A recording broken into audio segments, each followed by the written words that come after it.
Bon, pour les autres exercices, j'ai déjà mesuré pour ne pas que les vidéos soient trop longues. Donc ça, vous devez toujours prolonger un des côtés de l'angle. Vous mesurez avec votre équerre. Vous déterminez bien s'il s'agit d'un angle aigu ou d'un angle obtus.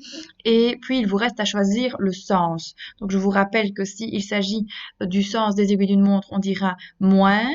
Et si il s'agit du sens contraire des aiguilles d'une montre, on dira plus. Donc par exemple, ici, vous voyez bien que on tourne dans le sens contraire des aiguilles d'une montre, donc on dira plus 64 degrés. Ici, on tourne d'un demi-tour 180 degrés et on tourne dans le sens contraire des aiguilles d'une montre encore une fois.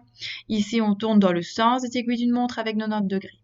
Alors ce cas-ci est un peu plus particulier, donc je vais quand même m'y intéresser.